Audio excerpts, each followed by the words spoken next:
Welcome to the Scottish Property Podcast. This is a show where we aim to educate, inspire and entertain through real life stories and interviews from people in the Scottish property community. As always, thanks for listening and give us a follow on social media and subscribe to our YouTube channel. Remember to join us at our monthly networking events on the first Wednesday of every month. Tickets are available on our website. So without further ado, we'll just cut straight into this week's podcast. So welcome back to the Scottish Property Podcast. It's just myself and Nick Ponty today having a chat, shooting the shit. So what you tell? Like, I've been babbling on about my business. Like, so what? How do you feel like you could be improving things at the moment? Oh man, I'm a fucking nightmare with stuff like that as well. Like, you do the stuff you enjoy doing, the stuff that that you get a bit of fulfillment from. But when it comes to the tasks you should be doing to move the business on, the ones you don't like, or you can't be arsed, you seem to procrastinate. I'll get to that later, and you knock it away. So yeah, I'm quite bad with that. But then again, I kind of look at it going, what do you want out of life for it? Do you want this great big scaled business, or do you want something you enjoy doing every day? It doesn't feel like work. Yeah. It feels like you've created a life that you enjoy. And in terms of like what you're actually doing now, because obviously we've done a few episodes where it's been focused on your property stuff, and obviously just to summarise to people, you've done a heck of a lot over the last couple of years, very active, which has been great for the podcast because it's given us content basically.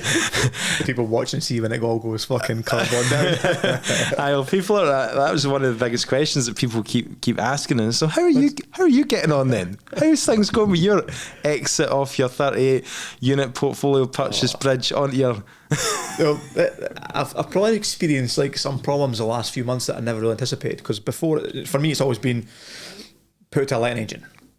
But I came through to Glasgow a couple of weeks ago, and my phone drove me fucking nuts.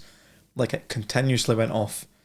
Now, and it was the letting agent's, an issue with that. That one's vacated. Right. Got a maintenance issue here. Like, it was just non-stop, constantly.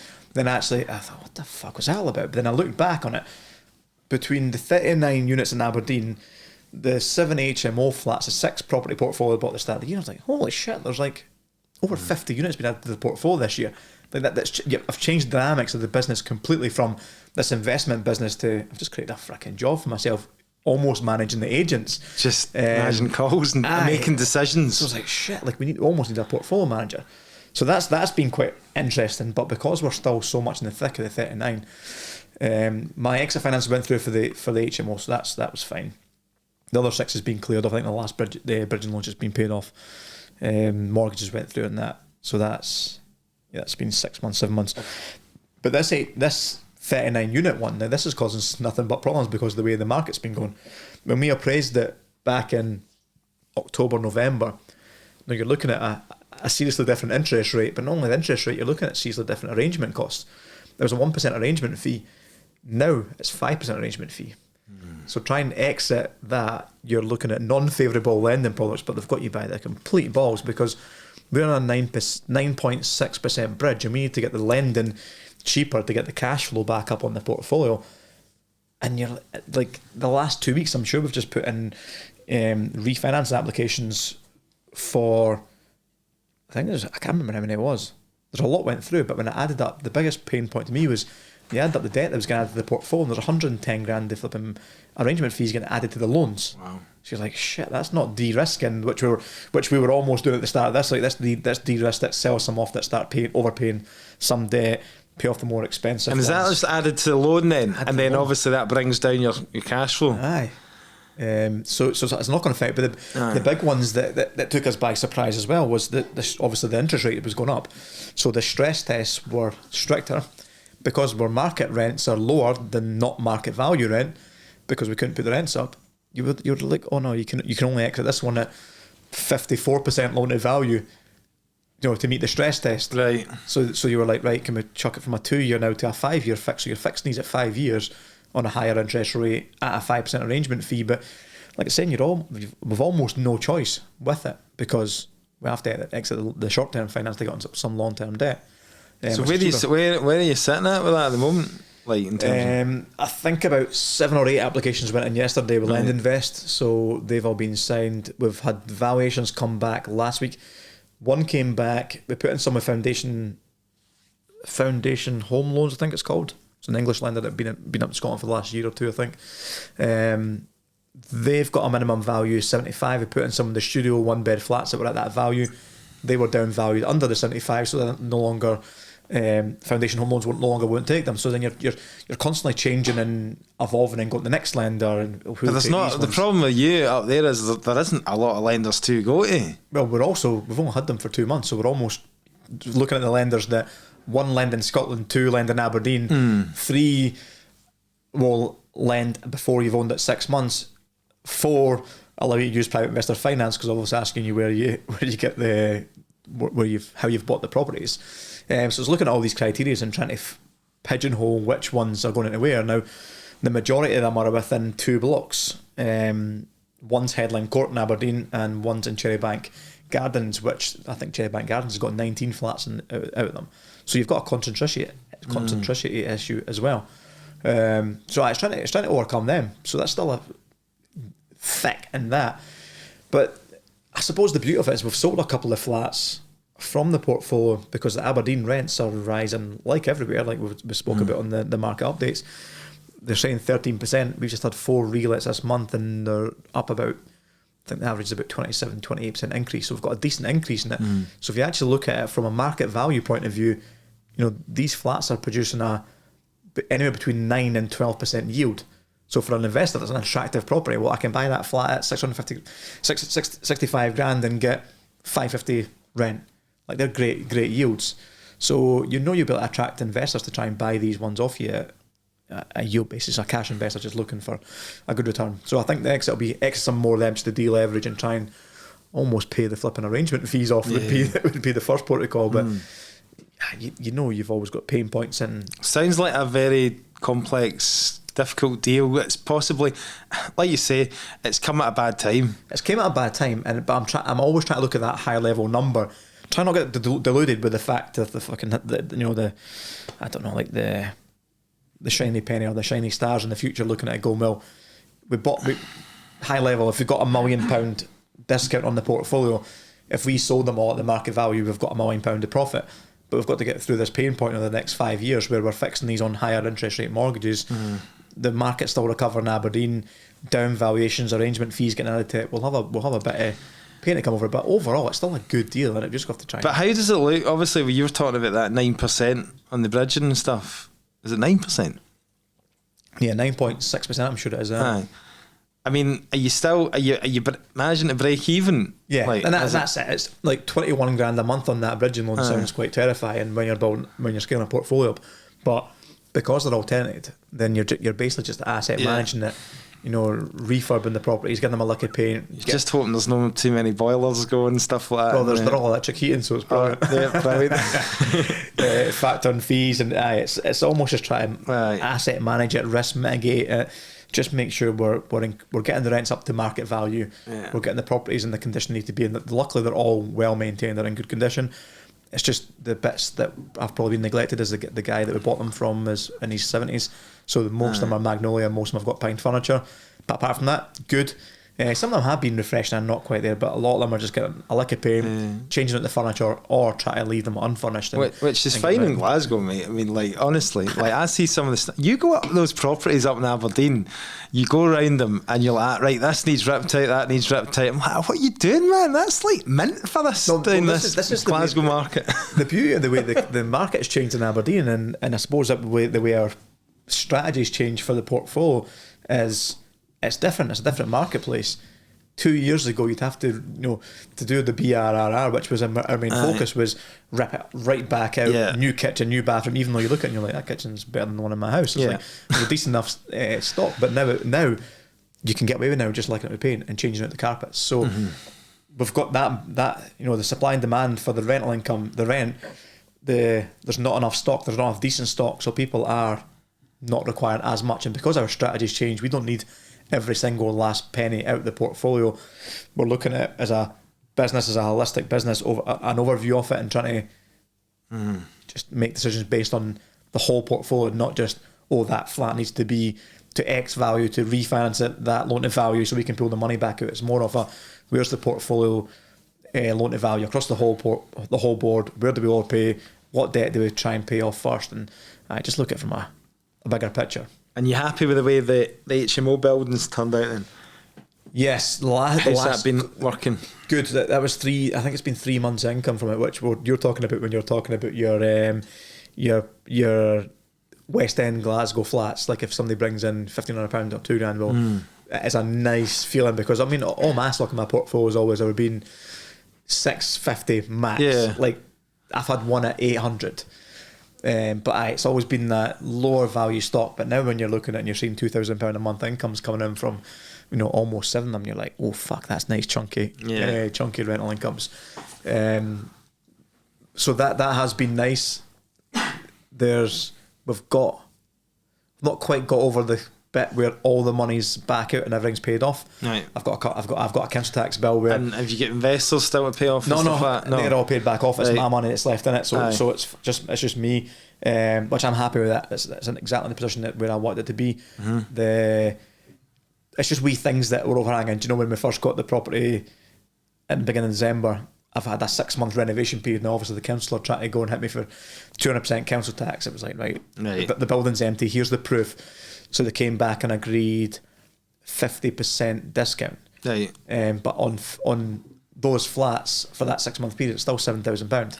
So it's still like £334 a flat. So by the time you get a bit of discount and there are obviously 7 of them, you're like, fucking hell, like this is still a chunky bit. So it's all these wee things that are coming up and biting you, or not biting you. You knew they were there. You're not quite reaping the rewards yet. Reaping the rewards yet. Aye. There was like, the Sparky that's in the network. Like he understood. He's been on the workshop, so he understood the concept of what I was doing, and he said, look, I'm happy if you pay me my invoice at the end of it once you refinance. So there was guys like that were like, Trish Cook's up there helping me with project management. She's like, look, I've got my fee after a couple of months when you're up and running and stuff. So that certainly helped. But you're paying off these wee. You got a wee tick list still going on. There's a couple of things left in the tick list, but when they're paid off, it'll be nice to see it by the end of the year, just cash flow. Because the plan was to use that positive cash flow to overpay on some of the other debt as well there, just to try and deleverage it a little bit. Because it's not bouncing back yet in Aberdeen, like the capital values. So if I've got some refinances coming up in the next 2-3 years, up to 5 years, if the capital values haven't improved and I've not paid off any debt, then I'm not in any better position really. So I'd prefer to try and use that higher cash flow and property and try and deleverage some of the rest of the portfolio. And what are you seeing in the property education space then? Obviously you do that as part of your business as well. Like what's your plans for that? It's good. I want to focus on that next year, because I kind of feel like I think there's going to be a bit of bloodbath in the economy. I think there's going to be quite a lot of shit going on, and people are going to really, really feel the pinch. And I still believe in what we're doing. I still believe in helping people invest in property, build up portfolio, flip properties. So I'm going to focus. I think next year's going to be a full focus on. I'm going to say this publicly to you and to the listeners that I'm going to try and not buy any more next year and take a break. But if there's some deals come up, I'm not going to be able to refuse it. But I'm not going to actively look for anything at the moment. I'm hopefully going to clean up behind us, start overpaying, start paying some debt, and focus on the workshops next year for a year, and try and help as much people as I can. Because I think that, like I say, I think next year is going to be a difficult year, particularly for the young people that have started their careers, over leveraged, bought a nice house, couple of nice cars, no extra cash, and then interest rates are going to come up. But does that not mean, if you're predicting a bloodbath, then are you not thinking that then people will be like less likely to want to get started in property? And possibly, but surely it's the time that most people should be getting more education financially, getting buying assets, getting extra streams of income, rather than just relying on a single source, like single job. They should have something on the side, something else that's building, not just relying on an economy or an industry that they work in. So that was my thought process, was go dive deep into that. I usually do 2 or 3 workshops a year. I'm going to try and double it, but I'm going to try and split it and do flipping workshops, buy-to-let workshops, and keep my workshops my main one based for beginners, because I get people come on going, I want to come on the workshop, but I'm a beginner. Well, this is actually fucking directed at you. This is the overview of all the strategies, whether it be sourcing, how to source deals, how to fund them, how to buy-to-let strategies, flipping strategies, HMO. You oversee them all, do a bit of an overview. So I'm going to make that very much beginner focused, and then diversifying another couple of workshops, whether it be flipping, raising finance, scaling up a buy-to-let portfolio. I really want to use the business that Sam and I have built over the last. We've only been in business 3 years. I think just after the podcast was started. And we've went from 0 in that company to 100 properties. We're on our own money in 3 years, but that's only because we had basic knowledge behind us. We would have had knowledge and experience, but we've applied it together in the right sense that we're teaching on the workshop. So I'm wanting to do one on that. So if people were really looking to scale up a buy-to-let portfolio, what systems do you need in place, what skill sets, what you need to do. I'm going to challenge you here though, because like obviously, I mean, I believe in what you do and all that, and if there's anybody that I was going to pay to get education from, it would be somebody like yourself who's actually doing it, right? Can we take a clip of that and use it for my website? Take a clip. But what I'm saying is, if you've now stopped doing it and you're saying I'm not going to buy any properties now for next year, but you're still teaching people that this is a good time to get involved in property, how do you like I'm not buying into you anymore, because I've been like, wow, check what Stephen's done over the last year. I'll go and get some coaching off of him. That's the reason I would come to you. But if you're saying, no, I don't think this is a good time, or I'm taking a break in my own investing, why would you think that people still come and pay to get education off of you? Why not? I don't understand why not. But firstly, I'd probably say that me looking at it from a teaching point of view and showing people, I feel like I'm getting lost in the way I would go with it. So if I'm going from 0 to 100 properties in 3 years in that company, what's my next stage? Is it buying hotels? Is it doing something else? Is it doing HMO builds? Is it doing a new build development? Then I lose touch of what it actually takes to get 1 or 2 buy-to-let properties and start the portfolio. So I'm more inclined to saying that it's probably the opposite effect, that if I was to keep growing my investment, I'd lose touch of what it was like to do at the start. Because as much as I've been involved in property for 16, 17 years, that portfolio myself and Stam started was 3 years ago. Me going to Aberdeen 4 years ago was almost like starting from scratch.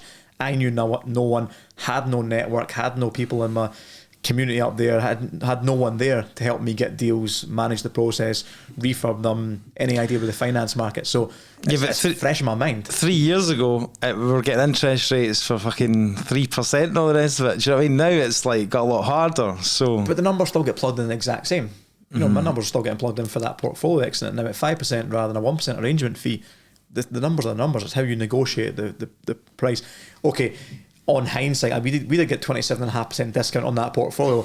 If I had known the interest rates, the arrangement fees would have been 5%. I would have negotiated at 31%. You know what I mean? Yeah. I would have got that. No, I mean totally. And like at the end of the day, do you know what I mean? I think that property investing is still a great long-term strategy, and that my business is built on that as well. So, the fact that you're still teaching people that property is a good thing, I totally get.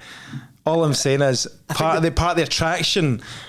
If I'm looking at it for me, part of the attraction to yourself was over at all the other property gurus out there is that I can see Stephen's doing what I want to be doing just now. So the minute you stop doing that, I'm only pausing, Nick. I'm not stopping. I'm only pausing. See if you're getting started in property right now, and you buy a 3-bed ex-council house, and you buy like Alex Walker was talking about in a previous episode. If you're buying at a certain point, you're paying 6% ADS, and your mortgage rate's 5 or 6%, you've got a mortgage is £400, your income's now so much higher that new let. My problem right now is we've just went fucking mental with my own portfolio and one I've got with Sam for the last 3 years, that we've scaled it up. There's some that are well under market rent. There's some mortgages coming to a fixed term ending soon that I want to be able to mitigate. I want to have a holistic view on that. If you're still in acquisition mode heavily, you're losing touch with what's going on in the portfolio. And I think that's where people would make mistakes by just going too gung-ho when there's a lot of uncertainty right now, whereas we can exit expensive debt, go into cheaper debt, sell some off, liquidate, become liquid. If there is more opportunities coming up right now, you can snap them up. So yeah, it's more tidying up behind us. It's like you create the mess, you create the fucking chaos in a business. It's more like, right, how do we clean this up behind us and make sure that we've safeguarded it, we've not been stupid, we've not over leveraged, we've not overexpose ourselves. Like we are overexposed in a flipping Aberdeen, to be fair, now that we've just been adding another 50 in Aberdeen. But yeah, I guess the good thing is it's about keeping it current and to this market. So no point in you going in there with course content about how to do the BRR strategy and I got all my money back out. This was a deal that I did 3 years ago. Exactly. No point in teaching that shit, because people are going to go out there and fail. And it's okay doing it on theory based, but this is the reality of what we're in right now. So this next workshop in November is going to be exactly that. When you're arranging your buy-to-let mortgage, what's your arrangement fee? It's 5%. Yeah, exactly. That number in your deals. If you've got $100,000 property, you're paying $5,000 on a fucking fee to your mortgage. It just is what it is. How do you figure that out? Well, you negotiate $5,000 off when you buy. When you buy, you make your money. So yeah, I completely agree. It's been relevant in that space and making sure that you're. Aye, and without obviously, bumming you up too much. I did go on one of your courses, and it was good to see you stand up there and look at the downsides as well, and say, look, these are the negatives, these are the pitfalls, these are what you need to watch out. So I think it's not even that, so it's to prepare for it. Like you spoke about earlier as well, about the maintenance side of it. People don't factor that maintenance, and they just think, oh, I'm getting £300 a month, £400 a month for that property, that's what it is. And then the minute I have to spend 800 quid in the... But again, it's like, what the fuck? This has been your downfall as an educator and a guru as well, because obviously you could have been making far more money if if you're talking shite, basically. Whereas you're too honest. Well, this is the thing, you are honest, and I like that about you. Yeah. This is why we get on well, because we're both very authentic and we couldn't really bullshit anyone. The way we do business is the way we authentically do business, the way we are. Our integrity means more to us than anything else, and that reputation's that we've built on. I think you can, we're working with people that are that we see the same qualities that we want for ourselves as well. So I couldn't sit there and fucking bullshit someone and be like, oh no, here's the dream, here's what you do. I like to tell people what's possible and probably showcase a little bit on TikTok or Instagram and make it look, here's what's possible. That looks a bit guru, but no, it's just to show you that there's an opportunity there to make money in property, but here's the reality of it. And yeah, you're right, that doesn't serve me well. And if I was to do some course on business and marketing and scaling up my business, they'd probably say my marketing is completely fucking horrendous because you're being too honest and not showcasing the positive, you're showcasing the negatives as well. So even here, but do you really want to go down that route? Do you want to be that guy? No, do you know what I mean? That's selling the dream. The people that come to my workshop, I know I'm going to work with the majority of these people. The ones that take it seriously, apply themselves, take the knowledge on and go and take action. They're going to come back and work with me at some point. They're going to come in and be like, I really respect the fact that I got real education. I didn't get sold down sold the dream. I failed. I've borrowed money from my mum, dad, X, Y, and Z. Now I've lost it.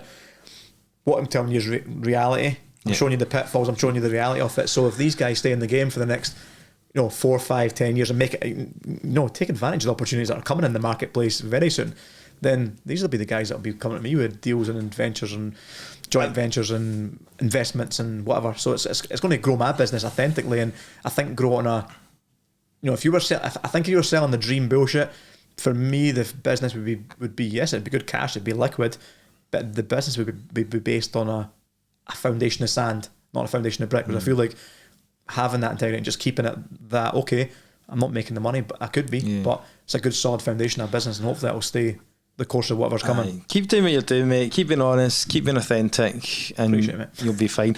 What really fucking riles me up, just to go off on a rant about property education, just to finish off, is that we're still getting like Facebook ads popping up, and I need to figure out how to actually block these people. So the Facebook ads that pop up from a Scottish property trainer, who I'm not going to name because we'll get into bother. Something that's better than marketing than me, then, if you can see that. Somebody that's spending a fucking shitload on Facebook ads, because even my wife's getting them now as well. But the headline fucking phrase is replace your job income or something like that. I can't remember the exact word terminology. Replace your income through property in 6 months or whatever the time scale is. I'm just like, it's fucking bullshit, man. Well, I mean, it's not bullshit. It is possible, but it depends on what you want, what business you want, and what you want to put into it. You know it yourself. If you sourced in 6 months, if you learn a skill set to source properties in Glasgow, say, it's bullshit. Let's not even get into it, mate. It's bullshit. We're making £200 a month on each fucking buy to let. Aye, but then you're looking at buy to let. So he could be talking completely about sourcing deals. If you source one deal a month at £2,000. There you go. There's your income. The average income is £2,000 a month. You've sourced the deal. Let's see how many people succeed in that. Aye, and I think this is the difference with what I'm doing as well. Is mine's is based on wealth creation and legacy and generational wealth and building something that can support you long term. If you create a sourcing business and you have to replace your job in 6 months, unless you build up a team and a business around that, which is going to take years, which is very difficult in a sourcing business. You could replace a job, but you've created another job for yourself. So you now have got to source properties every month to get your income. Yeah. Whereas the way we do property, I suppose, is the long term game. It's building up the assets, building them in a portfolio. Not taking the income from it, reinvesting income in the properties, growing more, and scaling that up. And So what I'm saying is, the minute that I see fucking Facebook ads with you and Sam saying that replace your income within 6 months, you're getting fucking defriended, and this podcast is over. Yeah, they're here first, guys. So, guys, thanks for listening. It's been a good catch up, a good chat, and hope you get value as always. Take care. Superb, guys. Cheers. And if you could leave us a review, we would really, really appreciate it. Helps us reach more people with the podcast. Thanks. Well, I've got loads of reviews. Just subscribe to our YouTube channel because we're trying to grow that. Thanks a lot, guys.